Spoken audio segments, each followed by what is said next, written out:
నమస్కారం HDV news కి స్వాగతం. నేను స్వప్న. ముందుగా హెడ్లైన్స్ చూద్దాం. 32వ డివిజన్ అయోధ్యనగర్లో గడప గడపకు మన ప్రభుత్వం కార్యక్రమంలో పాల్గొన్న సెంట్రల్ నియోజకవర్గ వైసీపీ ఇన్ఛార్జి ఎమ్మెల్యే వెల్లంపల్లి శ్రీనివాస్ రాష్ట్రంలో డ్వాక్రా మహిళలకు రుణమాఫీ అని చెప్పి మహిళా లోకాన్ని మోసం చేసిన వ్యక్తి చంద్రబాబు అని విమర్శ. 35వ డివిజన్లో ఇంటింటికి రాబోయే మన జనసేన టీడీపీ ప్రభుత్వ కార్యక్రమంలో పాల్గొన్న పోతిన మహేష్ వైసీపీ పాలనలో కులం మతం చూసే పథకాలకు లబ్ధిదారులను ఎంపిక చేశారని ఆరోపణ. నగరంలో సందడి చేసిన సిద్ధార్థ్ రాయ్ చిత్ర బృందం అర్జున్ రెడ్డి మాదిరిగా తమ చిత్రం ఉంటుందని ప్రేక్షకులు తప్పక ఆదరించాలని కోరిన హీరో దీపక్ సరోజ్. రాజధాని ఫైల్స్ చిత్రం విడుదలపై స్టే విధించిన హైకోర్టు చిత్ర ప్రదర్శనను మధ్యలోనే నిలిపివేసిన థియేటర్ యాజమాన్యాలు ఆందోళనకు దిగిన ప్రేక్షకులు.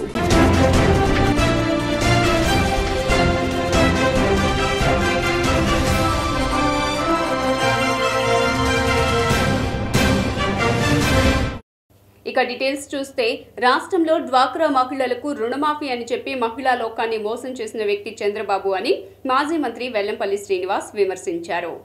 సెంట్రల్ నియోజకవర్గ సమన్వయకర్త వెల్లంపల్లి శ్రీనివాసరావు గురువారం నియోజకవర్గంలో గడప గడపకు మన ప్రభుత్వం కార్యక్రమంలో భాగంగా స్థానిక 32వ డివిజన్ అయోధ్యనగర్ ప్రాంతాల్లో స్థానిక వైఎస్ఆర్సీపీ ఇన్ఛార్జ్ గుండె సుభాషిణి సుందర్పాల్తో కలిసి ప్రతి ఇంటికి వెళ్లి కరపత్రం ఇస్తూ ప్రజలతో మాట్లాడుతూ పర్యటించారు. ఈ సందర్భంగా వెల్లంపల్లి మాట్లాడుతూ డ్రైనేజ్లు కాల్వగట్ల కోసం 450 కోట్లు మంజూరు చేస్తే బోండా ఉమా అవినీతికి పాల్పడ్డారన్నారు.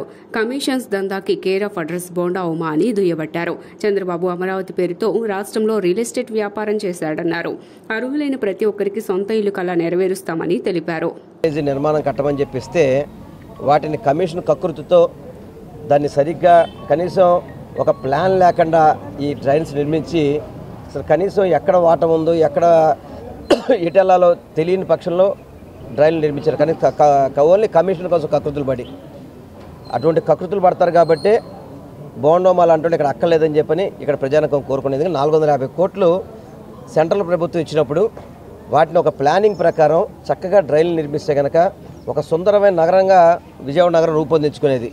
అలా కాకుండా ఈ మొక్క నువ్వు తీసుకో ఈ మొక్క నువ్వు తీసుకో అని చెప్పి డ్రైన్లని పంచుకొని దాంట్లో కమిషన్లు నొక్కేసిన వాళ్ళు బోండోమా కానీ అప్పుడున్న అలీబాబా అరడని దొంగలు వాళ్ళ కార్పొరేటర్స్ కానీ ఎవరైనా కానీ వాళ్ళు మొత్తాన్ని విజయవాడ సిటీని మొత్తాన్ని కూడా విజయవాడ సెంట్రల్ నియోజకవర్గం మొత్తం కూడా నాశనం చేశారు ఈ కమిషన్ కకృతితో. శ్రీలంక అయిపోతుందని చెప్పని మరి అటువంటి బట్టి ఈరోజు మళ్ళీ నేను జగన్ గారి కంటే డబ్బులు ఇస్తానంటే ఎవరు నమ్ముతారు?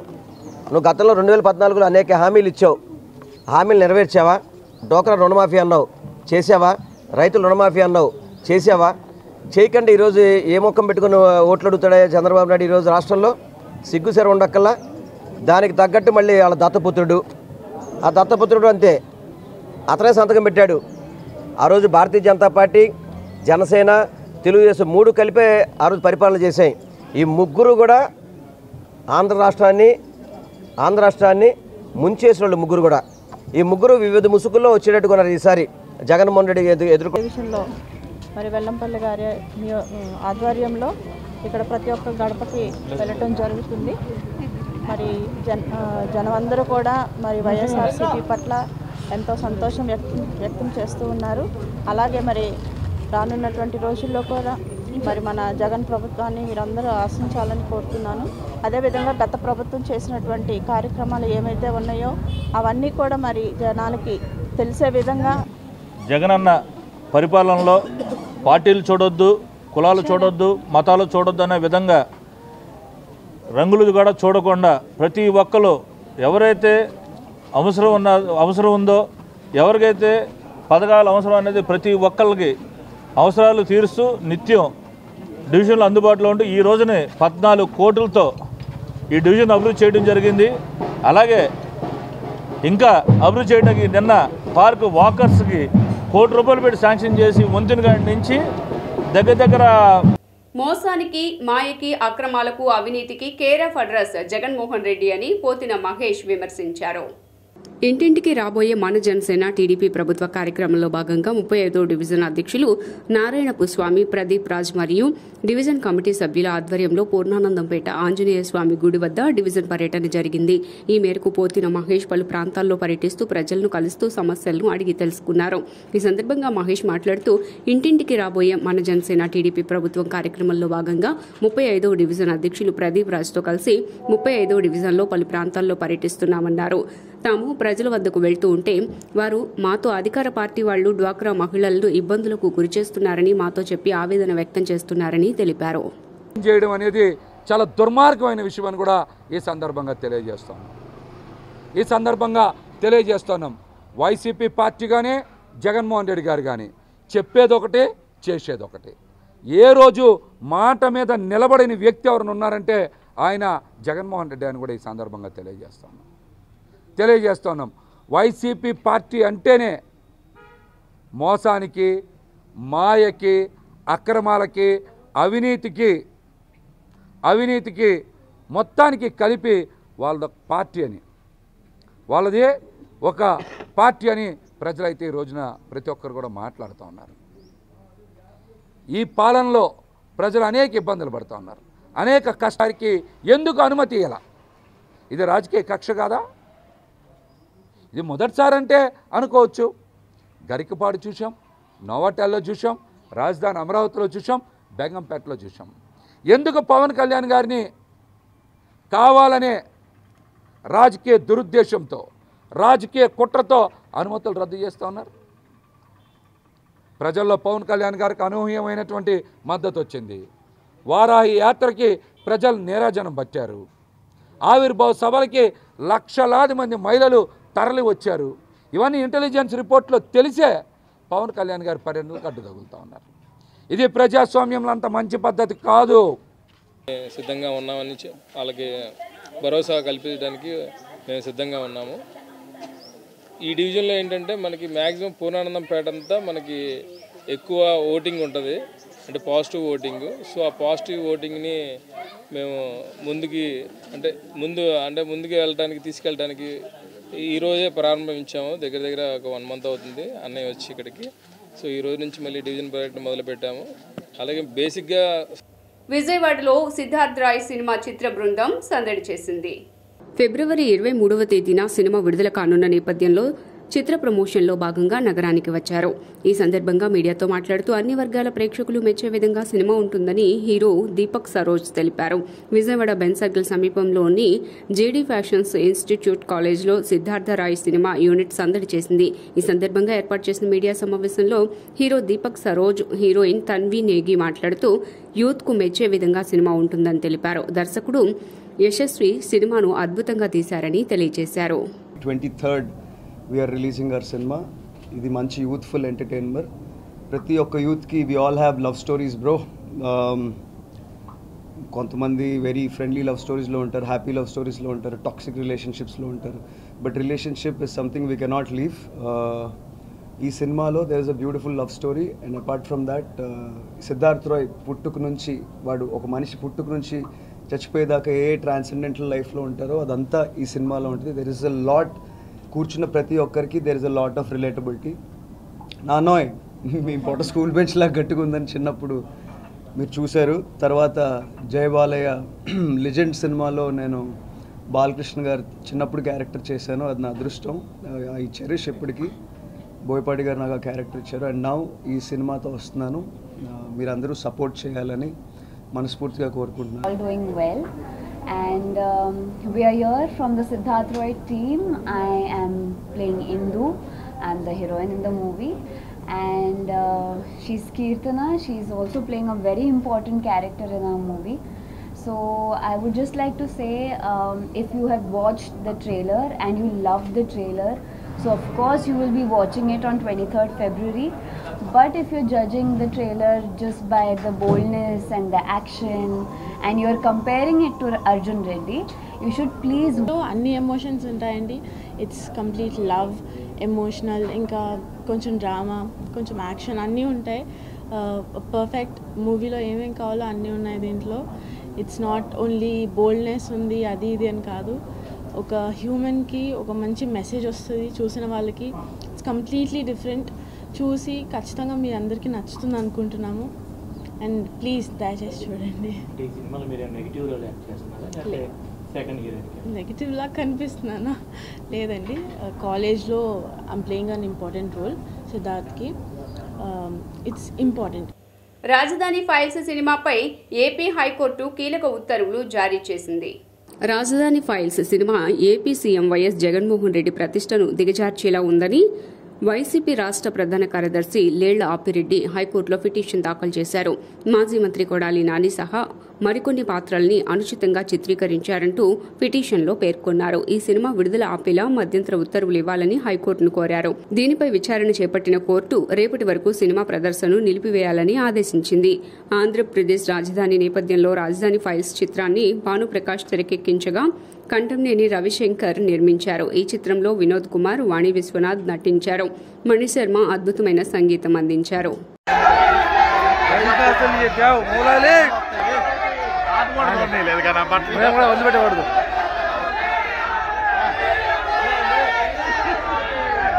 వైసీపీ ప్రభుత్వం అంటే అభివృద్ధి, సంక్షేమ పథకాలని పశ్చిమ వైసీపీ ఇన్ఛార్జ్ షేక్ ఆసిఫ్ అన్నారు.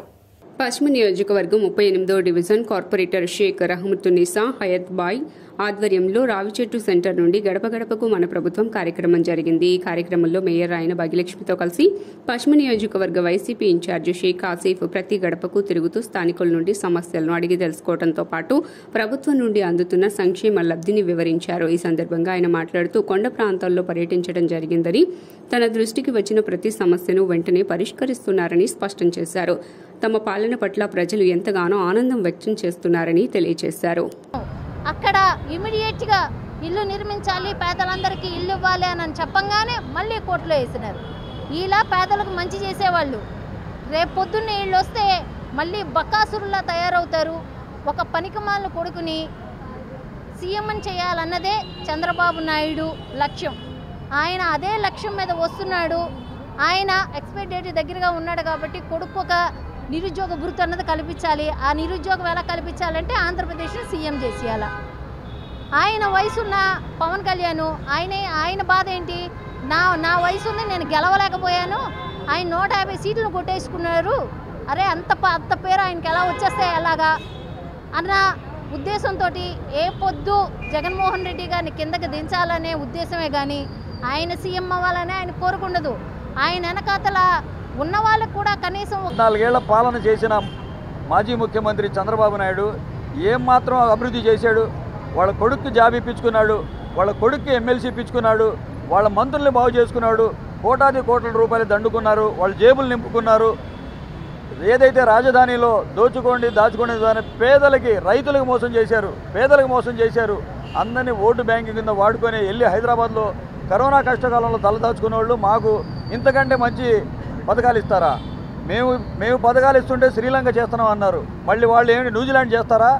ఇవన్నీ మాయ మాటలు, బూటకు మాటలు, మళ్ళీ పగటి వేషాలు వేసుకొని ప్రజల ముందుకు వచ్చి మోసం చేయడానికి వస్తున్నారు. తప్పకుండా ఏదైనా ఈ రాష్ట్ర ప్రజలకు మేలు చేయాలంటే ఆ నాయకుడు జగన్మోహన్ రెడ్డి గారు. ఒకటే గుర్తుపెట్టుకోండి, 600 హామీలు ఇచ్చి ఏ ఒక్క హామీ నెరవేర్చలా.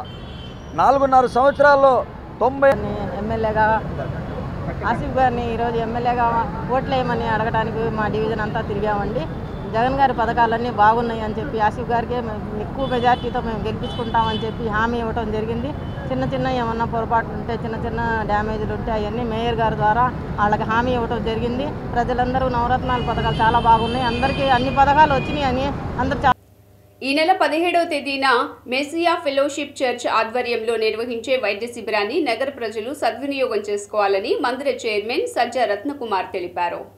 మెస్సియా ఫెలోషిప్ చర్చ్ ఆధ్వర్యంలో ఈ నెల 17వ తేదీ శనివారం నాడు ఉచిత మెగా వైద్య శిబిరం నిర్వహిస్తున్నామని చర్చి చైర్మన్ సజ్జా రత్నకుమార్ తెలిపారు. ఆటోనగర్లోని చర్చి ఆవరణలో ఏర్పాటు చేసిన మీడియా సమావేశంలో వైద్య శిబిరానికి సంబంధించిన పోస్టర్ను ఆవిష్కరించారు. అనంతరం మాట్లాడుతూ ప్రస్తుత పరిస్థితుల్లో పేదవారికి వైద్యం ఖరీదైందని పేర్కొన్నారు. స్త్రీలతో పాటుగా అనేక దీర్ఘకాలిక వ్యాధుల వారు, ఇతర ఆరోగ్య సమస్యలు ఉన్న వారందరూ ఈ వైద్య శిబిరాన్ని వినియోగించుకోవాలని సూచించారు. ఫిబ్రవరి 17వ తారీఖు ఉదయం 9 గంటల నుంచి మధ్యాహ్నం 2 గంటల వరకు ఉచిత వైద్య శిబిరాన్ని నిర్వహించబోతున్నాము. ఈ వైద్య శిబిరమును Ramesh hospitals, top star hospitals, Kanur hospitals వైద్య బృందం సహకారంతో ఉచిత వైద్య శిబిరాన్ని ఆరంభించబోతున్నాము. ఈ వైద్య శిబిరంలో బీపీ, షుగర్, గుండె, ఊపిరితిత్తులు, రకరకాల ఉచితమైన పరీక్షలు అందించబోతున్నాము. సుమారుగా 14 మంది డాక్టర్స్ ఈ వైద్య శిబిరానికి వచ్చి వాళ్ళు ఉచిత వైద్య సేవలు అందించబోతున్నారు. మరి విజయవాడ పట్టణ ప్రజలందరూ వచ్చి ఈ వైద్య శిబిరంలో పాల్గొని వైద్య సదుపాయాన్ని అందుకోవాలని మనవి చేస్తున్నాము. ప్రస్తుతం మన సమాజంలో వైద్యం చాలా ఖర్చుతో కూడింది. అయినప్పుడు కూడా మెస్సా ఫెలోషిప్ చర్చి సహకారంతో ఈ ఉచితంగా మేము మందులు, విటమిన్స్. ఎన్నికల బాండ్ల అంశంలో సుప్రీంకోర్టు తీర్పు హర్షణీయమని సిపిఐ రాష్ట్ర కార్యదర్శి కె రామకృష్ణ అన్నారు. ఎలక్షన్ బాండ్ల విషయంలో సుప్రీంకోర్టు తీర్పును సిపిఐ స్వాగతిస్తోంది. ఎన్నికల బాండ్లను సుప్రీంకోర్టు రాజ్యాంగ విరుద్ధంగా పేర్కొంది. కార్పొరేట్ శక్తుల నుండి వేల కోట్ల రూపాయలను బాండ్ల రూపంలో కొన్ని రాజకీయ పార్టీలు వసూలు చేసుకుంటున్నాయి. ఆయా రాజకీయ పార్టీలు అధికారం చేపట్టాక క్విడ్ ప్రోకో కింద ఆర్థిక విధానాలను మార్చి కోట్లాది రూపాయలు కార్పొరేట్ శక్తులుగా ఆర్జించేందుకు సహకరిస్తున్నాయి. పైగా పార్టీ నిధులను వసూళ్ల రూపంలో పారదర్శకత లోపించింది. ఏ కంపెనీ నుండి ఎంత వసూలు చేశారో బహిర్గతంగా చేసేందుకు రాజకీయ పార్టీలు ముందుకు రావటం లేదు. ఆర్టీఐ యాక్ట్ కింద కూడా వివరాలు వెల్లడించడానికి రాజకీయ పార్టీలు సుముఖత వ్యక్తం చేస్తున్నాయి. ఈ అంశాలను సుప్రీంకోర్టు తప్పుపట్టింది. సుప్రీంకోర్టు ధర్మాసనం తీర్పును భారత కమ్యూనిస్ట్ పార్టీ తరఫున హర్షిస్తా ఉన్నాం, స్వాగతం పలుకుతాం. ఎందుకంటే కార్పొరేట్లతో వేల కోట్ల రూపాయలు వాళ్ళ నిధులు వసూలు చేసుకొని రాజకీయ పార్టీలు అధికారంలోకి వచ్చిన తర్వాత ప్రత్యుపకారంగా క్విడ్ ప్రోకో కింద ఇవాళ ఆర్థిక విధానాలు మార్చి వారికి అనుకూలంగా ఆర్థిక విధానాలు రూపొందిస్తూ ఉన్నారు. కోట్ల రూపాయలు వారు సంపాదించుకోవడానికి పరోక్షంగా తోడ్పడుతూ ఉన్నారు. పైగా పారదర్శకత లేకుండా ఏ కంపెనీతో ఎంత వసూలు చేశారో కూడా బయటకు చెప్పడానికి ఇవాళ రాజకీయ పార్టీలు ముందుకు రావడం లేదు. కాబట్టి ఈవెన్ ఆర్టీఐ యాక్ట్ కింద కూడా వివరాలు వెల్లడించడానికి కూడా రాజకీయ పార్టీలు ముందుకు రాని పరిస్థితి. దీన్ని కూడా సుప్రీంకోర్టు తప్పుపట్టింది. కాబట్టి ఏమంటే ఇవాళ సుప్రీంకోర్టు తీర్పు ప్రకారం భవిష్యత్తులో ఎలక్ట్రానిక్ బాండ్స్ లేకుండా చూడాలని కూడా కోరుతా ఉన్నాం. అంతేకాకుండా ఇప్పటి వరకు ఏవైతే కార్పొరేట్ కంపెనీలకు నిధులు వసూలు చేశారో, ఏ నిధులైతే గోప్యంగా ఉంచుకున్నారో వాటన్నిటి కూడా ప్రభుత్వం కాన్ఫిస్కేట్. ఎన్నికల బాండ్లపై సుప్రీంకోర్టు ఇచ్చిన తీర్పు సాహసోపేతమైందని జై భారత్ నేషన్ పార్టీ అధ్యక్షుడు జేడీ లక్ష్మీనారాయణ అన్నారు. ఎన్నికల బాండ్లపై సుప్రీంకోర్టు ఇచ్చిన సంచలన తీర్పు సాహసోపేతమైందని, ఇక దీనిపై ఎలాంటి మార్పులు అనుమతించొద్దని జై భారత్ నేషన్ పార్టీ అధ్యక్షుడు జేడీ లక్ష్మీనారాయణ అన్నారు. సీజేఐ జస్టిస్ డివై చంద్రచూడ్ నేతృత్వంలోని 5 సభ్యుల ధర్మాసనం ఇచ్చిన తీర్పును ప్రభుత్వం శిరసా వహించాలని, ఇప్పటికే ఇచ్చిన బాండ్ల సొమ్ము కూడా పార్టీలు వెంటనే వెనక్కి తిరిగి ఇవ్వాలని డిమాండ్ చేశారు. సుప్రీంకోర్టు ఎలక్టరల్ బాండ్స్ రద్దు చేస్తూ ఇచ్చిన విప్లవాత్మకమైన తీర్పును జై భారత్ నేషనల్ పార్టీ తరఫున మేము ఆహ్వానిస్తున్నాం. ఇంతకుముందు ఎన్నికల సంస్కరణలో ప్రధానంగా మేము మాట్లాడిన సంస్కరణ ఈ విషయం. అందువల్ల ఈ ఎలక్టరల్ బాండ్స్ వల్ల కేవలం కొన్ని ప్రస్థాపిత పార్టీలకే కార్పొరేట్ల దగ్గర నుంచి ఫండ్స్ రావడం, వీటి వల్ల వారు బలోపేతమై మిగతా పార్టీలను అణగదొక్కడానికి చేస్తున్న ప్రయత్నాలకు ఒక అడ్డుగోడలుగా ఈరోజు ఇచ్చిన జడ్జిమెంట్ నిలుస్తుంది. సుప్రీంకోర్టు ముఖ్యంగా ఇది క్విడ్ ప్రోకో అరేంజ్మెంట్ అని చెప్పారు. అంటే ఈ కార్పొరేట్లు వీళ్లకు డబ్బులు ఇచ్చి వీళ్ల ప్రభుత్వాలు వచ్చిన తర్వాత వాళ్ళ ద్వారా పనులు చేయించుకోవడానికి ఇస్తున్న డబ్బులు, ఈ మొత్తం నాకు ఇది మీకు అది అన్న విధంగా క్విడ్ ప్రోకో జరుగుతోంది. కాబట్టి దీన్ని రద్దు చేస్తూ ఇంకొక ముఖ్యమైన విషయం ఏంటంటే ఇప్పటి వరకు వచ్చిన డబ్బులన్నింటినీ కూడా ఎవరైతే ఇచ్చారో వాళ్లకు మళ్ళా తిరిగి ఇవ్వవలసిందిగా కూడా సుప్రీంకోర్టు ఇవ్వడం చాలా గొప్ప విషయం. తర్వాత దీనికి విరుద్ధంగా కేంద్ర ప్రభుత్వం ఆర్డినెన్స్ కానీ ఏదైనా తీసుకొచ్చే ప్రయత్నం చేస్తే అది పూర్తిగా ఈ ఎన్నికల వ్యవస్థలను అది విధ్వంసం చేయడమే అన్నది నా అభిప్రాయం. అందువల్ల సుప్రీంకోర్టు ఇచ్చిన తీర్పును ఆహ్వానం చేస్తూ అన్ని పార్టీలు కూడా వాళ్ళ దగ్గరికి వచ్చిన డిపాజిట్స్ అన్ని కూడా ఎవరైతే డబ్బులు పెట్టుబడి పెట్టారో వాళ్లకు మళ్ళా తిరిగి ఇచ్చేస్తారని నేను కోరుకుంటున్నాను. ఇలాంటి సంస్కరణలు రావాలి అని జై భారత్ నేషనల్ పార్టీ కోరుకుంటూ ఉంటుంది. అలాగే సుప్రీం సీజే బందర్ రోడ్లోని బిఎన్ఆర్ జ్యువెలర్స్ మొదటి వార్షికోత్సవం సందర్భంగా సరికొత్త ఆఫర్లను అందుబాటులోకి తీసుకువచ్చారని సీఈఓ రమేష్ బాబు వెల్లడించారు. నమ్మకం మరియు నాణ్యత కలిగిన బంగారు వజ్రాభరణాలకు నిలయమైన బిఎన్ఆర్ జ్యువెలర్స్ మొదటి వార్షికోత్సవాన్ని పురస్కరించుకుని సరికొత్త ఆఫర్లను అందుబాటులో ఉంచుతున్నట్లు BNR jewellers CEO Ramesh Babu తెలిపారు. వార్షికోత్సవం సందర్భంగా ముందుగా జ్యోతి ప్రజ్వలన చేసి కొనుగోలుదారులకు నూతన ఆఫర్లను వివరించారు. బిఎన్ఆర్ జ్యువెలర్స్ బ్రాండ్ల గత 25 సంవత్సరాలుగా వజ్రాభరణ రంగంలో అందరికీ సుపరిచితమేనని తెలియజేశారు. బందర్ రోడ్లో ఏర్పాటు చేసిన ఈ బ్రాంచ్ మొదటి వార్షికోత్సవం సందర్భంగా కొనుగోలుదారులకు బంగారంలో 50% తరుగు, వజ్రాభరణాలలో ఎటువంటి మజూరీ లేకుండా అందిస్తున్నట్లు తెలియజేశారు. బాబు చారుగుండ్ల, నేను CEO of BNR gold and diamonds అండి. BNR gold and diamonds premium jewellery showroom Bandar road ఉందండి. ఇది ఈ రోజు మేము మొట్టమొదట వార్షికోత్సవాన్ని జరుపుకుంటున్నాము. బిఎన్ఆర్ అనేటటువంటి సంస్థ 1999వ సంవత్సరంలో ఏర్పరచడం జరిగిందండి. ఈ రోజుకి అది కూడాను 25 సంవత్సరాలండి. సో బ్రాండ్ వచ్చి సిల్వర్ జూబ్లీ, మరి ఈ ప్రీమియం జ్యువెలరీ షోరూమ్ వచ్చి మొట్టమొదటి వార్షికోత్సవం జరుపుకుంటున్న సందర్భంగా మరి మా కస్టమర్స్ అందరికీ కూడాను పేరు పేరున ధన్యవాదాలు తెలుపుకుంటున్నాం. అంతేకాకుండా మేము ఈ వార్షికోత్సవం సిల్వర్ జూబ్లీ సందర్భంగా ఎన్నో ఆఫర్లని ఇచ్చామండి. అవి ఏమిటి అంటే, మీరు పర్చేజ్ చేసినటువంటి ప్రతి గోల్డ్ ఐటమ్ మీద కూడాను వేస్టేజ్ మీద మరియు స్టోన్స్ మీద 50% కన్సెషన్. గోల్డ్ అండ్ డైమండ్స్ అండి. నా పేరు వచ్చి మధుసూదన్ రెడ్డి. నేను ఇక్కడ స్టోర్ మేనేజర్ అండి. ఇక్కడ మనకి మొదటి వార్షికోత్సవం మనకి జరుగుతుందండి. ఈ మొదటి వార్షికోత్సవంలో మనకి కంపెనీ సైడ్ నుంచి మనకి మంచి ఆఫర్స్ అని ప్రొవైడ్ చేశారండి. అది మన కంపెనీ మనకి స్టార్ట్ అయింది 1999లో మనకి స్టార్ట్ అయిందండి. టోటల్ మనకి వార్షికోత్సవం జరుగుతుంది, సిల్వర్ జూబ్లీ జరుగుతుందండి. మొదటి వార్షికోత్సవం వల్ల మనకి మంచి ఆఫర్స్ అని మన బిఎన్ఆర్ సంస్థ వాళ్ళు మనకి ఆఫర్స్ అని ప్రొవైడ్ చేశారండి. ఈ ఆఫర్స్ మనకు వచ్చి గోల్డ్ జ్యువెలరీ చూసుకుని మనకి స్టార్టింగ్ మనకి 1వ తారీఖు నుంచి అండి ఈ మంత్ 29 వరకు మనకు ఆఫర్స్ అని ప్రొవైడ్ జరుగుతుంది. ఈ ఆఫర్లు మనం ప్రతి ఒక్క కస్టమర్ మనం యూటిలైజ్ చేసుకోవాలని అందరూ మనస్ఫూర్తిగా కోరుకుంటున్నానండి. దీంట్లో మనకు వచ్చిన ఆఫర్స్, కంపెనీ ఇచ్చిన ఆఫర్స్ ఏంటంటే, గోల్డ్ జ్యువెలరీలో నుంచి మనకి ప్రతి బిఏ తరుగులో నుంచి మనకి 50% ఆఫర్ మన తరుగు జరుగుతుందండి. మేకింగ్ ఛార్జెస్లోంచి మనకి కంప్లీట్గా 0 మేకింగ్ ఛార్జెస్ అండి. స్టోన్లో కూడా మనకి 50% ఆఫర్ అనేది మనకు జరుగుతుందండి. 100 కోట్లు లెక్కల్లో చూపని డబ్బు అక్రమ మైనింగ్ చేతులు మారుతున్నాయని రాష్ట్ర కాంగ్రెస్ వ్యవహారాల ఇన్ఛార్జ్ మాణిక్యం ఠాకూర్ అన్నారు. కాంగ్రెస్ కార్యాలయంలో ఏర్పాటు చేసిన విలేకరుల సమావేశంలో ఠాకూర్ మాట్లాడారు. మోదీ ప్రభుత్వం, జగన్ ప్రభుత్వం చేస్తున్న అరాచకాలపై ఎందుకు చర్యలు తీసుకోవటం లేదని ప్రశ్నించారు. 100 కోట్ల లెక్కల్లో చూపని డబ్బు అక్రమ మైనింగ్లో చేతుల్లో మారుతున్నాయని ఆరోపించారు. జగన్ తప్పులు చేస్తూ రాష్ట్రాన్ని లూటీ చేస్తున్నా మోదీ ప్రభుత్వం చర్యలు తీసుకోవటం లేదని ఆగ్రహం వ్యక్తం చేశారు.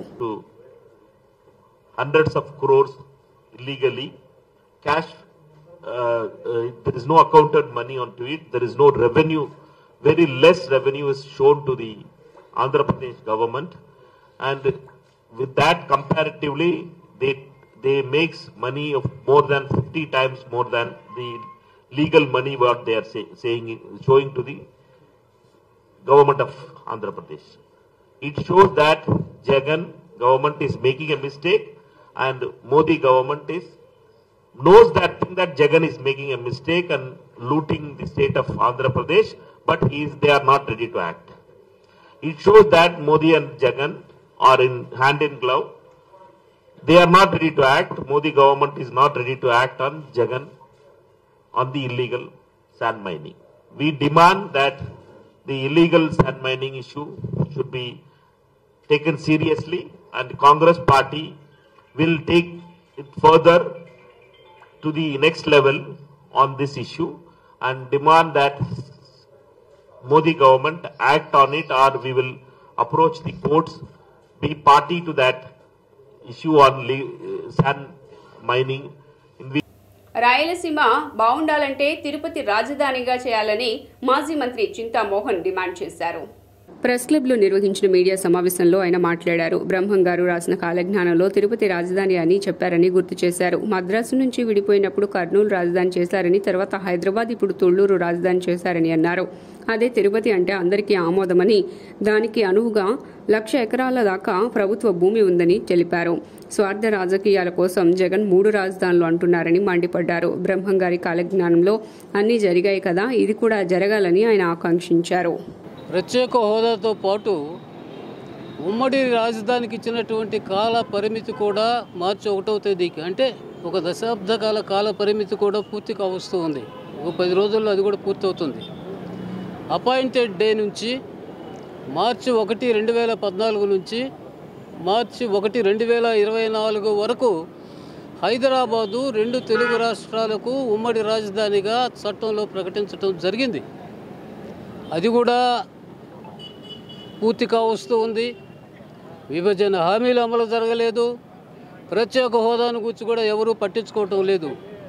ఏ విధంగా అయితే ఈ డెడ్ లైన్ మార్చి 1వ తేదీ 2024కు పూర్తవుతుందో వీటి ఎడల అనాసక్తి ఉదాసీన అన్యాయంగా పద్ధతి లేకుండా విభజించి ఇచ్చిన హామీలు నెరవేర్చకుండా స్వయంగా ప్రధానమంత్రి నరేంద్ర మోడీ వచ్చి ఈ రాష్ట్రానికి న్యాయం చేస్తానని మట్టి నీళ్లు ఇచ్చిపోయి రాష్ట్రాన్ని అన్యాయం చేస్తుంటే పెద్ద పార్టీలన్నీ నిమ్మకు నీరెత్తినట్టు చూస్తూ ఊరుకుంటుంటే జై హింద్ పార్టీ వ్యవస్థాపక అధ్యక్షుడు యునైటెడ్ పార్టీ అధ్యక్షుడైనటువంటి పాండురంగారెడ్డి గారి ఆధ్వర్యంలో పార్టీలని దశరథరామిరెడ్డి గారి ఆధ్వర్యంలో అన్ని పార్టీలు చిన్న పార్టీలు కూడా ఏకమై ఈరోజు విజయవాడ గాంధీనగర్లోని ధర్నా చౌక్లో ధర్నా చేయటం జరుగుతుంది. ఈ ధర్నాకి మద్దతు ఇవ్వడానికి తెలుగుసేన పార్టీ తరపున మేమంతా వచ్చి ఏకగ్రీవ తీర్మానంతో మద్దతిస్తూ వెంటనే విభజన హామీలు దోమలు నివారించకపోతే డిప్యూటీ మేయర్ కార్యాలయం ముందు ఆందోళన చేస్తామని సిపిఐ నేత కోటేశ్వరరావు అన్నారు. దోమల తెరలతో సిపిఐ వినూత్న నిరసన తెలియజేసింది. MLA, MLC, mayor, deputy mayor తీరుపై మండిపడ్డారు సిపిఐ నేత కోటేశ్వరరావు. దోమల నివారణలో కమిషనర్ కూడా వైఫల్యం చెందారన్నారు. దోమలు నివారించకపోతే డిప్యూటీ మేయర్ కార్యాలయం ముందు ఆందోళన చేస్తామని హెచ్చరించారు. ఈ కార్యక్రమంలో సిపిఐ నేత కేవీ భాస్కర్రావు తదితరులు పాల్గొన్నారు. సెంట్రల్ నియోజకవర్గానికి ట్రాన్స్ఫర్ అయి ఇక్కడ వీధి వీధినా తిరుగుతూ ఉన్నాడు వెల్లంపల్లి శ్రీనివాసరావు గారు. మేయర్ గారు పశ్చిమంలో ఎమ్మెల్యేగా పోటీ చేస్తున్నటువంటి వ్యక్తితోటి రోజు ఎన్నికల ప్రచారం తప్ప పాలన అనేటటువంటిది పట్టదు. ఇప్పటికే నగరంలో ప్రజలు దోమలతోటి భయంకరమైనటువంటి వ్యాధులతోటి భయపడతా ఉన్నారు ప్రజలు. దీన్ని అనేక రకాలుగా వివిధ రూపాల్లో ప్రజల దృష్టికి, అధికారుల దృష్టికి తీసుకొచ్చేదానికోసం సిపిఐగా ఆందోళన చేస్తూ ఉన్నా కూడా కనీసం పట్టించుకోనటువంటి పాలకపక్షం, అలాగే అధికారులు. కమిషనర్ గారు అయితే అసలు కనీసం పాలన అనేటటువంటి తెలియదు. కార్పొరేటర్లు ఏం చెప్తే అది వినేదే తప్ప పాలనా వ్యవస్థ అనేటటువంటిది పటిష్టవంతంగా నిర్వహించడంలో నగర మున్సిపల్ కమిషనర్ గారు ఘోరంగా వైఫల్యం చెందారు. అలాగే ఉన్నటువంటి శానిటేషన్ సిబ్బంది సిఎంహెచ్ఓ కానీ సిఎంహెచ్ఓ దగ్గర నుంచి కింద వరకు ఉన్నటువంటి సిబ్బంది వరకు ఎవరూ కూడా సక్రమంగా పనిచేసేటటువంటి పరిస్థితి లేనటువంటి